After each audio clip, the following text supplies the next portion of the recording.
Hi, I'm Chinosan. Today we'll be speaking about the types of risk. I belongs to the Vimal Jyoti Institute of Management and Research, Chemberi. So what is a risk? So first picture speak about the jumping of a fish from one pot to another pot.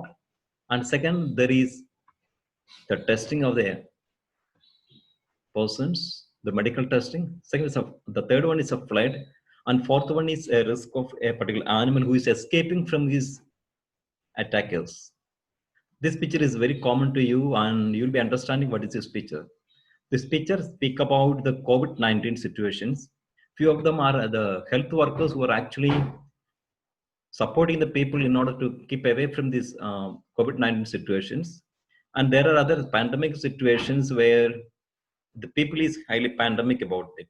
My question is whether you are panic or you are devoted for the service.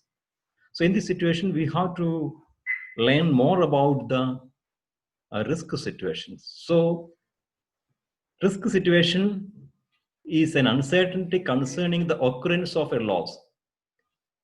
So it is an uncertainty and there is an occurrence of the loss also will be associated with this. I'm coming about with the peril. Peril is a cause of loss. It may be caused because of the fire, lightning, hail, theft, or a collision. So these are the normal condition or the causes of loss, and the causes of loss will be leading to the a loss actually. For example, the fire, because of the fire, a lot of loss will be happening. So say, nextly is a hazard.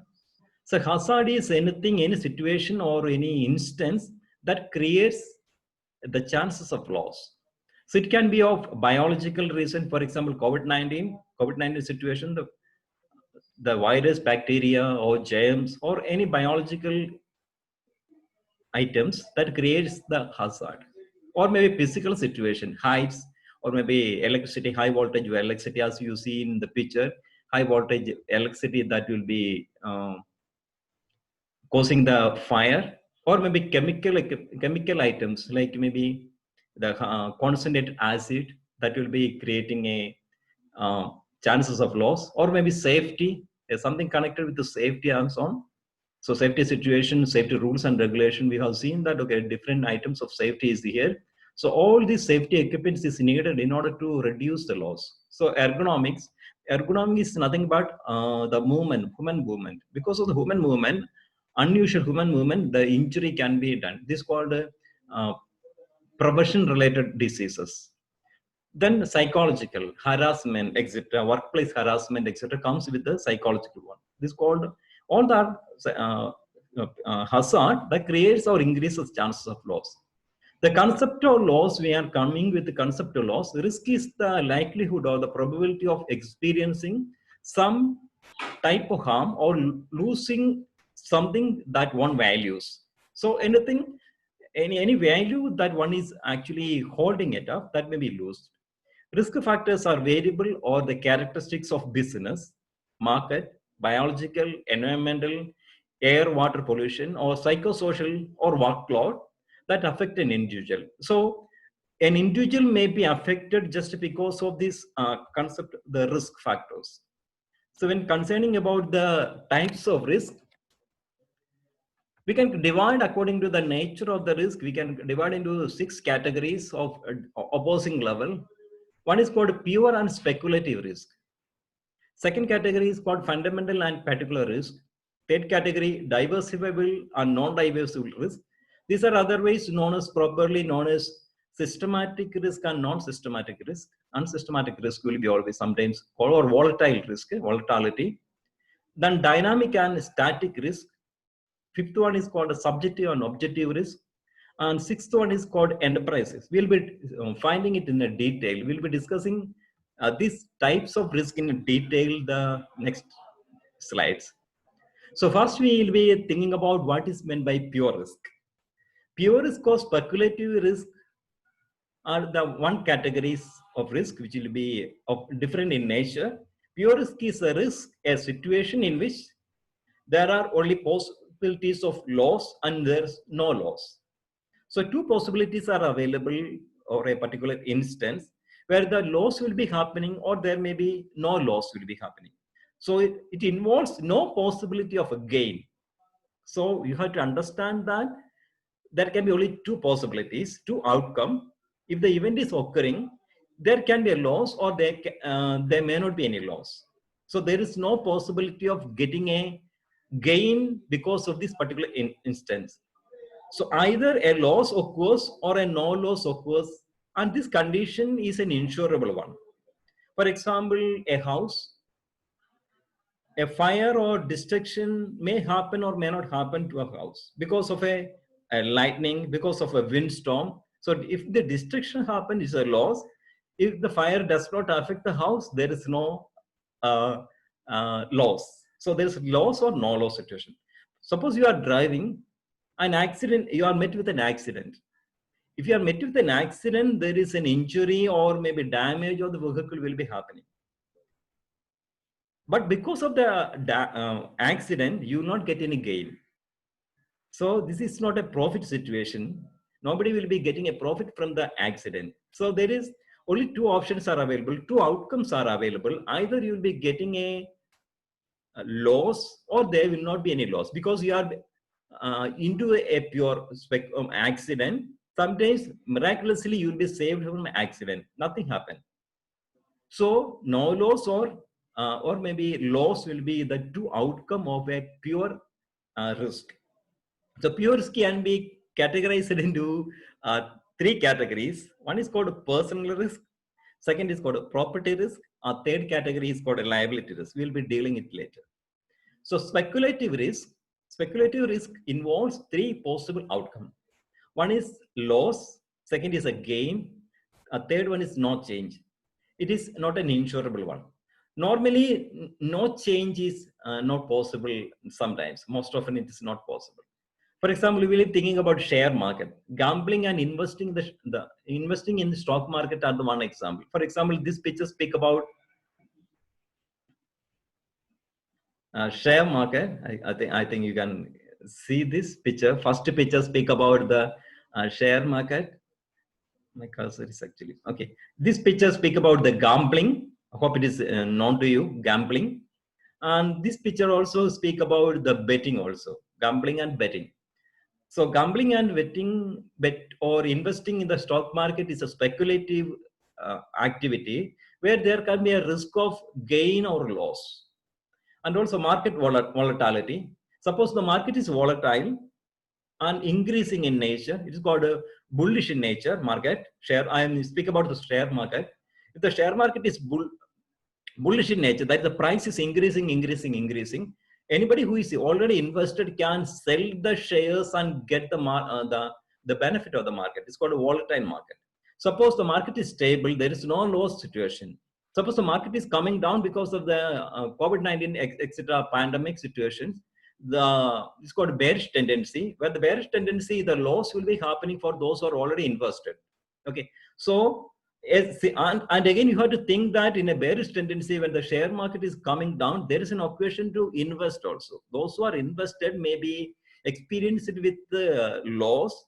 Meantime, those who are yet to invest, those who are looking for an investment of a low price of the share market, they can invest in this bearish tendency where the share price is coming down.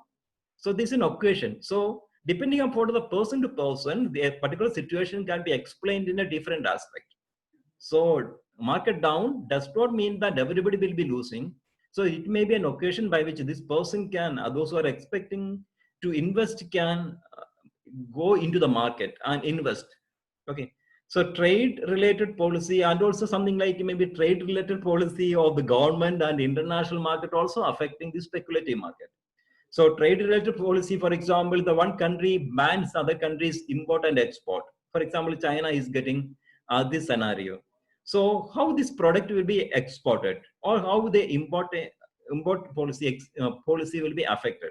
So global market, because of the COVID situation, the economic development is getting down. So global market is maybe stagnant or the economic activities are not done these days. GDP is getting down. There's no growth is happening because of the pandemic. So all these are the situations by which you will be understanding that global market will be actually affecting the volatility and volatility will be affecting the speculative expectation of the person. So the risk may be increasing and decreasing. Okay. Now we'll be coming with the categorization of the class, maybe the comparison of the pure risk and speculative risk. Pure risk is a situation where there is a chance of either loss or no loss. We have always discussed, and there is no chance of gain. For example, either building will burn down or it won't. Okay, so it is also called the absolute risk, and this is insurable. So remember that this pure risk is insurable from the insurance point of view. The second category is a speculative risk, situation where the possibility of either of a financial loss or a financial gain exists.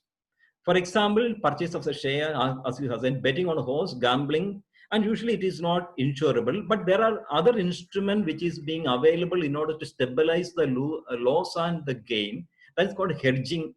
So hedging is an instrument, or maybe options, buy option or sell option. All these options or hedging is the method by which you can stabilize this risk of speculation in the share market. Okay.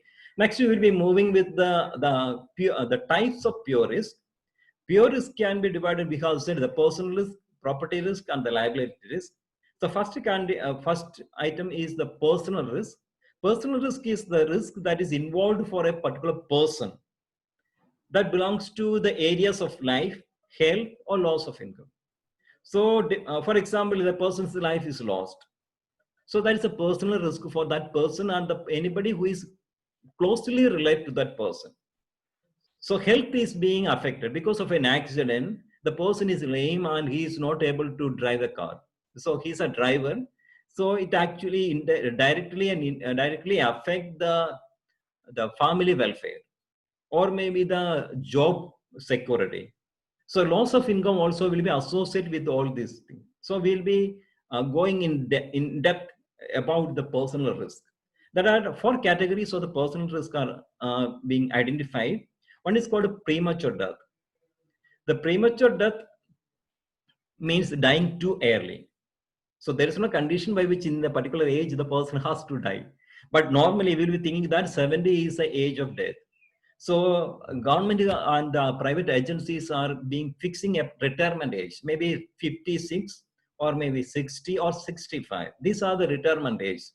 Any person who died maybe considerably beyond this retirement period is called premature death, dying too early. So normally we'll be thinking that the premature death means a person who dies between the 25 to 50 or 56. So it's a premature death. Depending upon the age, we'll be saying the severity of the premature death will be increasing. For example, a young person, a youth who is employed, dies early, like maybe 30 or 35, we will be thinking that the impact of this premature death is higher than that of a person who dies at the age of 45 or 50.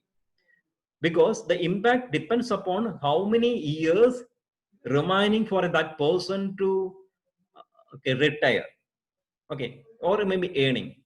So that is a condition where the premature death, the severity of the premature death will be depending upon the date that is left for the actual work. So considering this premature death, what is the aftermath of, after effect of this premature death? So we'll be thinking that particular person who belongs to us, he's died because of an accident. So in an accident, a particular person dies at the age of 30. So 25 years are remaining for that person to work. So what is the cause or risk associated with that? Just to think of that. A person who belongs to a particular family dies and he's an earning member. And because of his death, there is a lot of financial risk is being incurred by that family. First thing, suppose he is met with an accident, he has to hospitalize him for 1 week.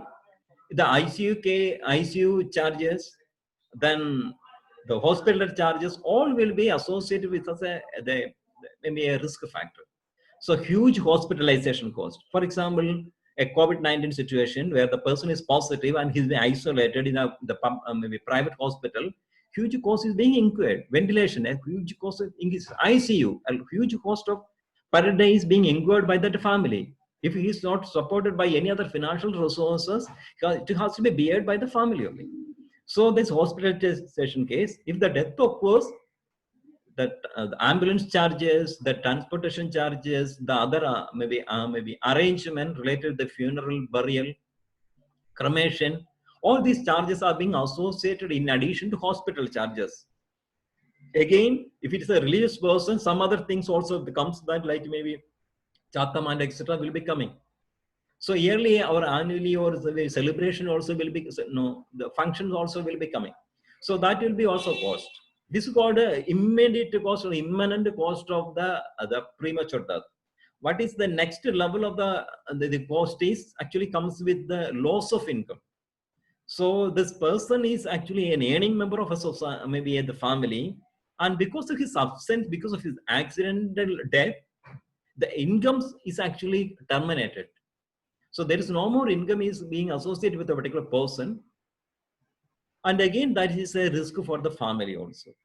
Okay, so this is called premature death, cost associated with the premature death. We can elaborate this instance by which we can say that a lot of cost, apart from this direct or maybe indirect cost and tangible, non-tangible cost, for example, non-tangible cost of safety. Suppose there are two kids of a younger age who will be bring their education into the status. If the father is met with an accident, the mother of the family has to take all this responsibility. So there's a maybe safety issues are there. There is a relationship issues will be there. So many uncertainties are being there in the premature death. Same way we'll be maybe moving it to the dependent old age, dying too late.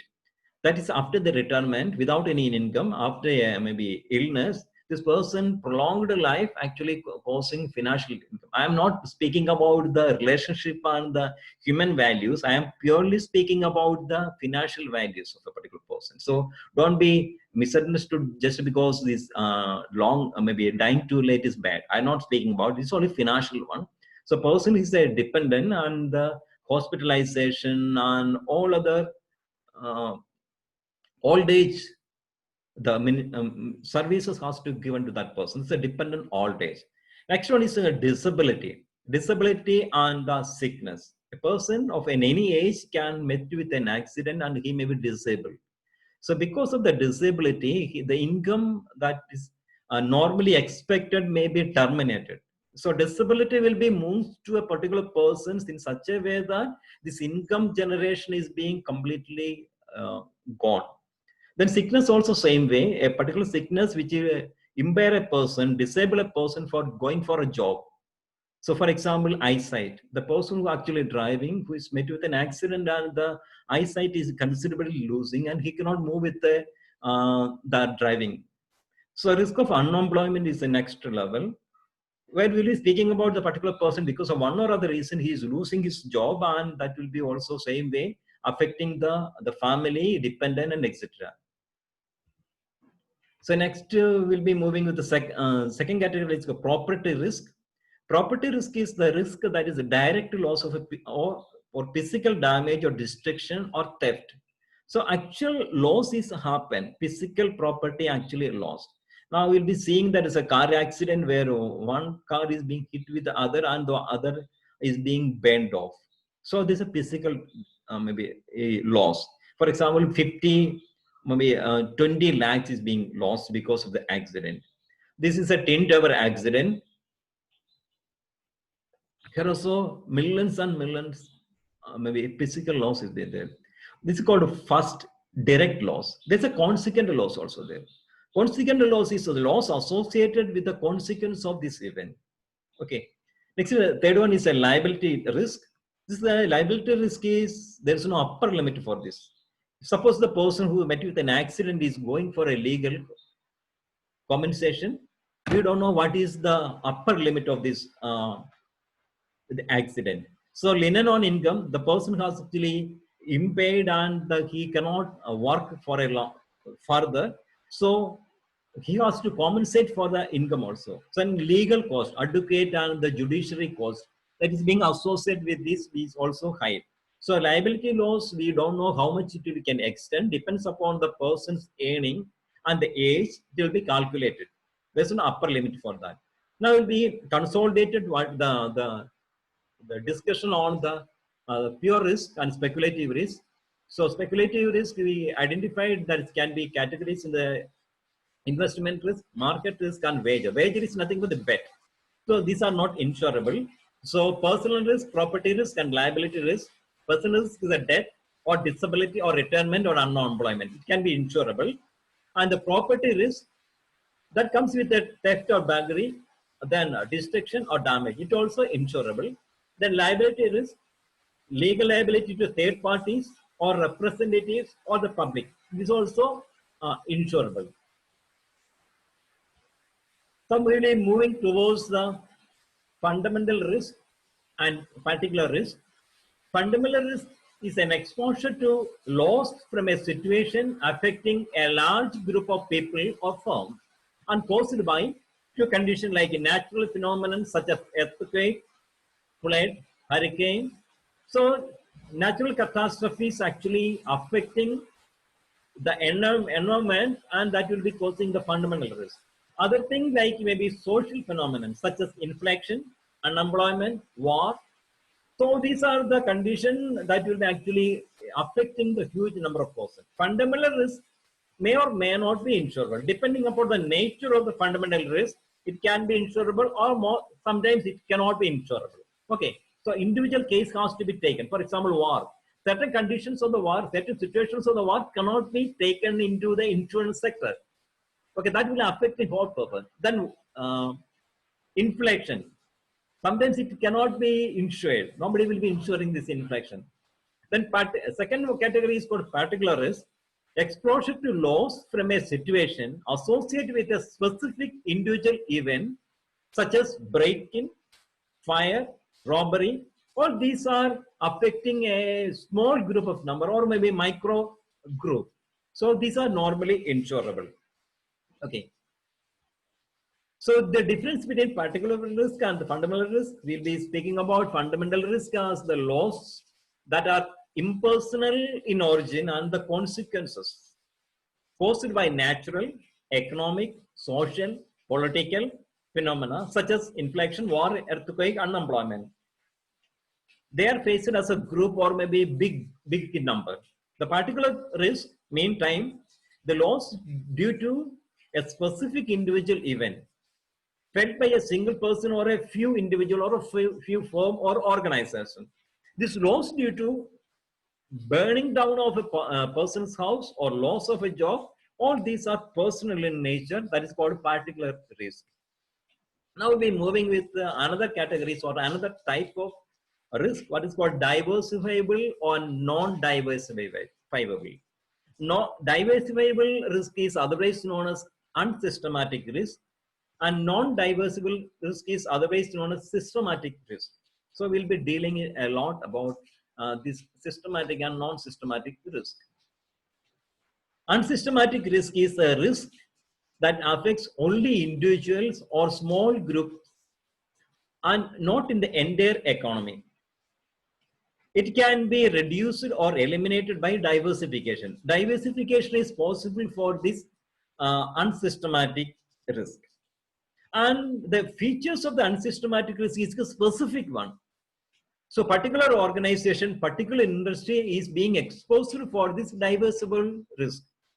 So it may not be common for other organizations. This may not be affecting other institutions.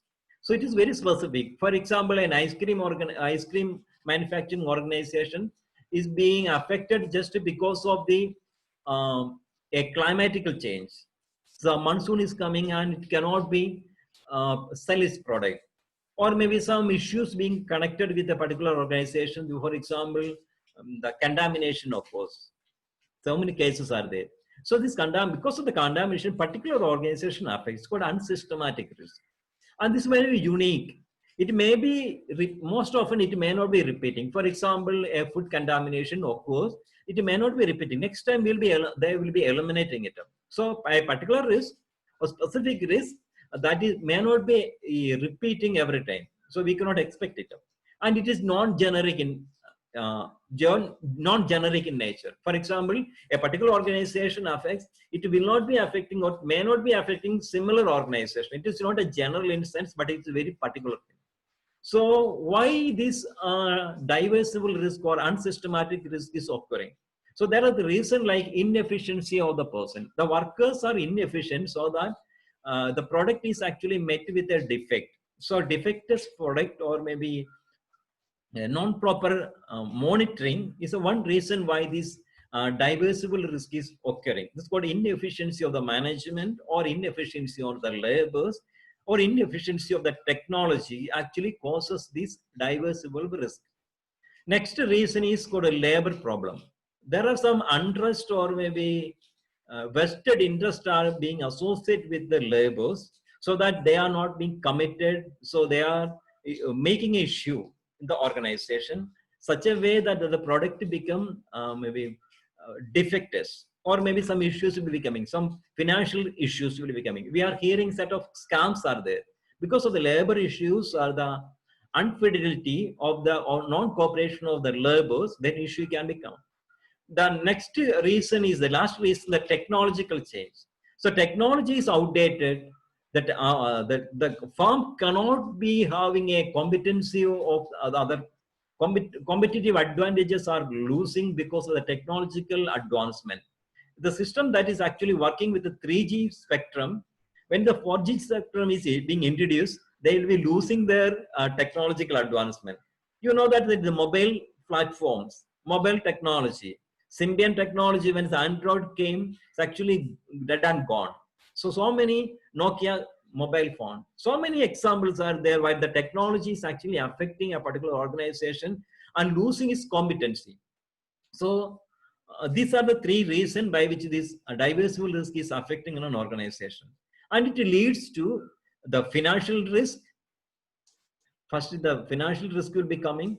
A second is called business risk will be affecting. And third category, it affects the management risk. So this affecting the three categories, like financial, then business risk and the management risk is the result of this divisible risk. Now we'll be moving with the non-diversible or systematic risk. So non-diversible or systematic risk is otherwise known as volatility or market risk. So please do remember all this pain.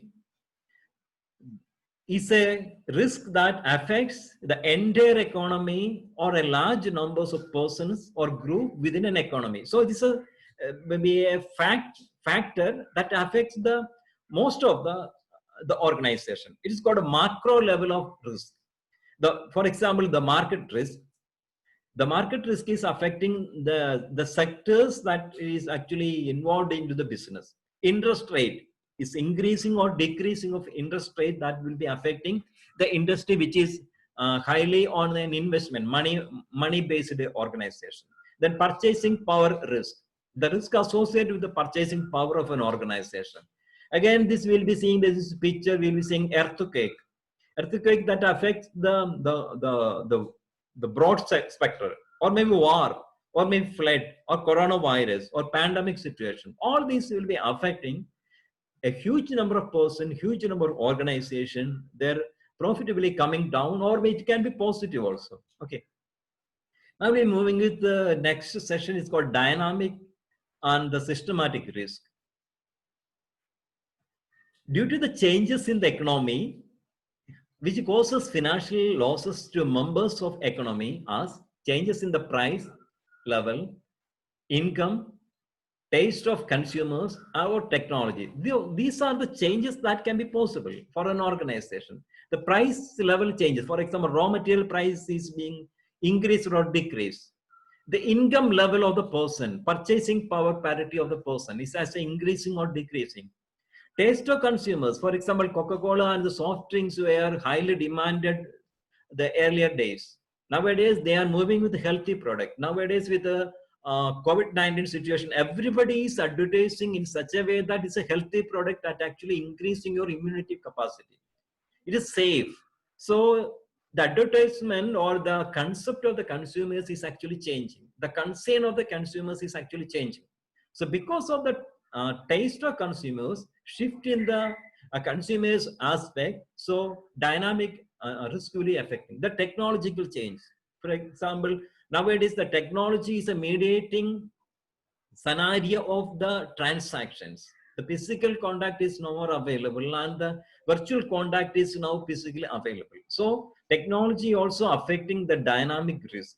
The dynamic risk is normally affects a large number of individuals, and because they do not occur regularly, they are more difficult to predict than the static risk. Static risk are those pure risks that cause losses by irregular action of nature or dishonest misdeeds and mistake of a human being. So static risk is different from the dynamic risk. The dynamic risk affects the whole economy, where the static risk will be affecting the few persons, and it is because of the dishonest misdeeds and the mistake of human being or irregular action of the nature. So action may not be regular, but it's irregular. Static losses seems to appear periodically, and as a result of this, they are generally predictable. And the comparison is like most static risk are pure risk, dynamic risk are mainly speculative risk. Static risk are easily predictable. The society drives no benefit or no gain from the static risk. Static risk are always harmful. For example, a calamity occurred or maybe a disaster occurs. Normally, this will be negative. So destruction will be flood occurs.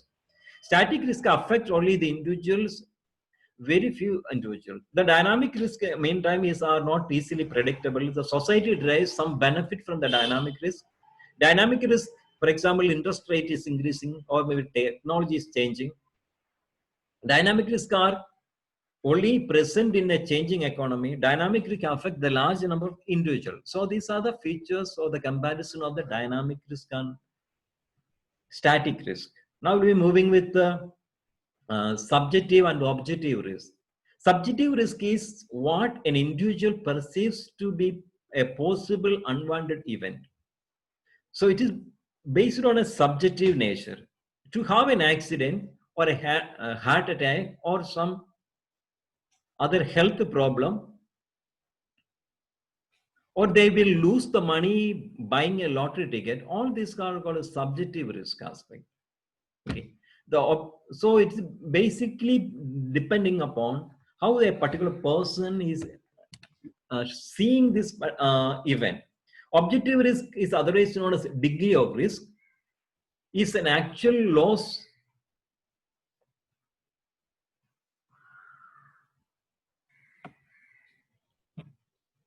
for a sample in a given period. So degree of risk is an actual loss for a sample in a given period. It can differ significantly from expected losses, and it is inversely proportional to the square root of the sample size. It is called a law of large numbers. So law of large numbers is applicable for this objective risk.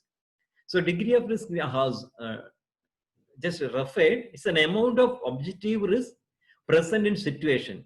It depends on probability of loss and the magnitude of the loss. When the probability is increasing and the magnitude of increasing, so risk is high and severe. When the probability is decreasing and the magnitude of the loss is decreasing, we can avoid, we can neglect that. Otherwise, a mediocre strategy has to be adopted in order to face this objective risk. Now we'll be moving to the enterprise risk. Enterprise risk, all the major risks faced by a firm or a business firm is called enterprise risk. This is otherwise known as business risk. Mostly sometimes it has been defined as a business risk. So because enterprise is mostly of this business aspect. It can be of pure risk, speculative risk, strategic risk, or operational risk, and financial risk. So enterprise risk can be categorized into three categories like business risk, non-business risk, and the financial risk.